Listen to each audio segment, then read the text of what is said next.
Praise the lord. యేసు రక్తమే జయము. మన రక్షకుడు మన విమోచకుడైన యేసుక్రీస్తు పరిశుద్ధ నామములో అందరికీ వందనాలు.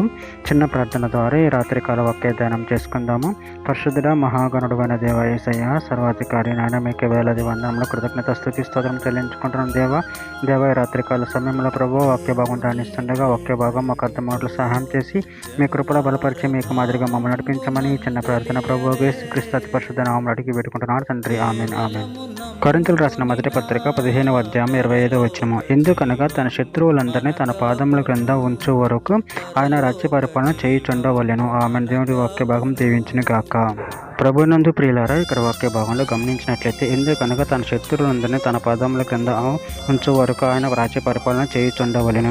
అదేవిధంగా వాక్య భాగంలో గమనించినట్లయితే కీర్తన గ్రంథం 110వ అధ్యాయం 1వ వచనం, ప్రభువు నా ప్రభుతో సెలవిచ్చిన వాకు, నేను నీ శత్రువులను నీ పాదములకు పాదపీఠముగా ఉంచు వరకు నీ కృపార్వశమైన కూర్చుండుము. హెబ్రీ రాసిన పత్రిక 10వ అధ్యాయం 12-13 వచనం, ఈయన అయితే పాపముల నిమిత్తం సదాకాలం నిలిచి ఒక బలిని అర్పించి అప్పటి నుండి తన శత్రువులను తన పాదములకు పాదపీఠముగా చేయబడు వరకు కనిపెట్టచ్చు దేవుని కుడి పార్వశంలో ఆసీనుడు ఆయన.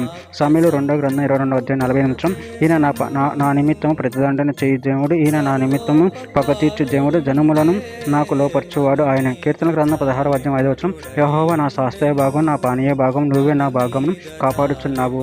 కీర్తన గ్రంథము 18వ అధ్యాయం 39వ వచనంలో, యుద్ధమునకు నువ్వు నన్ను బలమును ధరింపచేసేటివి, నా మీదకి లేచిన వారిని నా క్రింద అణిచివేసేటివి. కీర్తన గ్రంథం 72వ అధ్యాయం 5వ వచనం, సూర్యుడు నిలిచినంత కాలము, చంద్రుడు నిలిచినంత కాలము, తరములన్నిటిని జనములు నీ యందు భయభక్తులు కలిగి ఉందరు. దానియేలు గ్రంథం 2వ అధ్యాయం 44వ వచనం, ఆ రాజుల కాలములలో పరలోకమందున దేవుడు ఒక రాజ్యం స్థాపించిన, దానికన్నిటికీ నాశనం కలగదు, ఆ రాజ్యం దాన్ని పొందిన వారికి గాక మరెవరికి చెందదు. అది ముందు చెప్పిన రాజ్యములను పగలగొట్టి నిర్మూలన చేయును గాని అది యుగముల వరకు నిలుచును.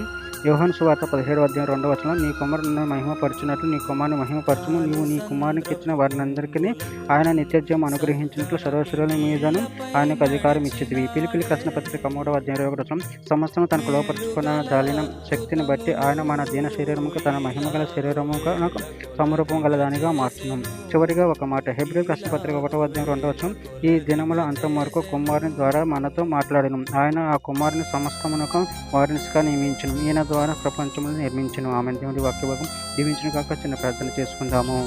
పరిశుద్ధుడ మహాగణుడైన దేవేశాయని మీరు ఇచ్చిన వాక్యదాన్ని ప్రభు కృతం చెల్లించుకుంటూ, నాయన మీ రాజ్యంలో మన వారసులు చేసిన విధానం ప్రభు కృతం చెల్లించుకుంటూ, మీ ప్రేమలో కృపలో మమ్మల్ని నిరంతరం కాచి కాపాడమని చిన్న ప్రార్థన నామములో అడిగి పెట్టుకుంటున్నాను తండ్రి. Amen amen.